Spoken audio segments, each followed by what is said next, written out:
Hi guys, this video is going to be about finger families.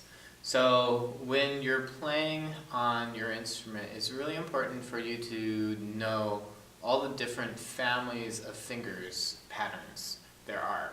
So the traditional finger pattern that we've always learned is 1, 3, 4. Now we've been getting into what I call minor. So the 1, 3, 4 pattern is our major pattern, because when you play it, it sounds very happy.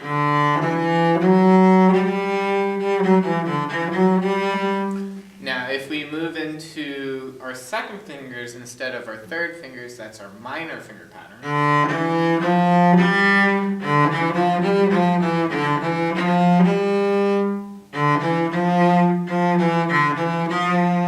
So sad sounding. And then we have the low finger pattern, which means you're going to extend the first finger back. So if you have a first finger tape, extend that first finger so it goes behind the tape, about halfway between the nut and that first finger tape. This extension we have is, we have to get used to this feel because we tend to do a lot of these extensions in cello playing. So practice just making that first finger move back, but keeping the hand shape the same. So thumb still underneath the tall finger. So this is going to be our extension back, and it sets us up for low.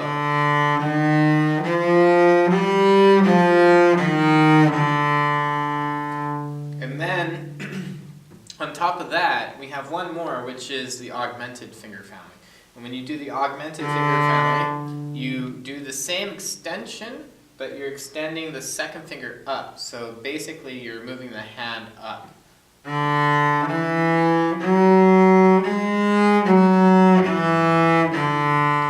So the hand actually moves up a half step because you're extending that second finger.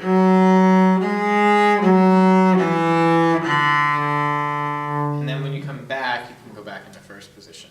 Now, to do this in orchestra, I have a set of finger family exercises that I printed off. I'm going to be giving to all your teachers.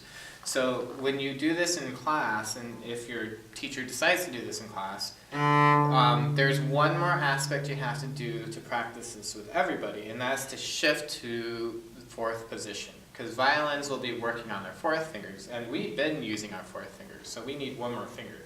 So in order to do that, we're just going to shift fourth position. If you don't know where fourth position is, if you just drop your hand so that it hits the bout of the instrument, then that's roughly where your fourth finger is going to be. You can always check it. If you play your first finger on the D string in fourth position, it should sound just like open A. Same thing with fourth position on the G string, should sound like open D. And then likewise C string.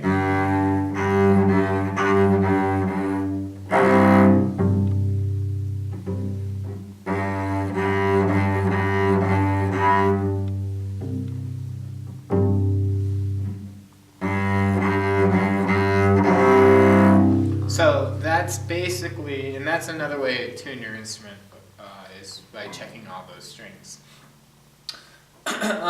So in order to do this in class, you're just going to start with the augmented finger family. So that means you're going to stretch the 2, pivot the 4, and then shift the 1. And then you come back down the same way that you went up. So augmented finger pattern.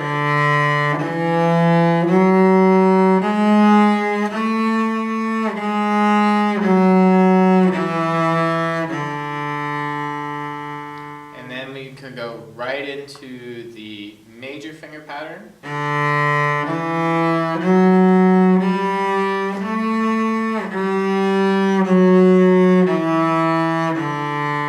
then we have the minor finger pattern.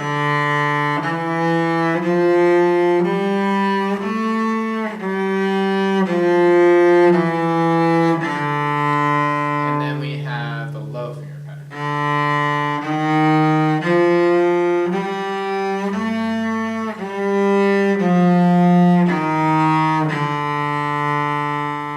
Then you put it all together and don't keep repeating the open Ds and go right into each one, starting with augmented.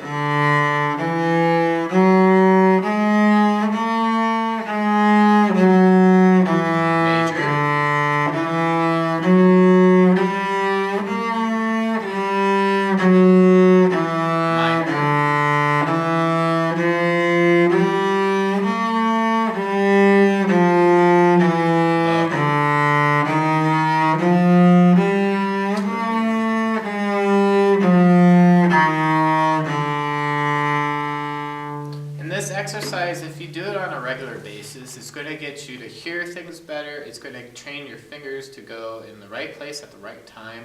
And then it basically plays every note there is on the cello so that you can play pretty much any key. And this then sets you up to practice your scales and then just get more familiar with your instrument. So I encourage you to do those finger exercises not just on the D string but on every single string. So in this exercise it starts with the A string, but it doesn't mean you have to go in order. Go A, D, G, C.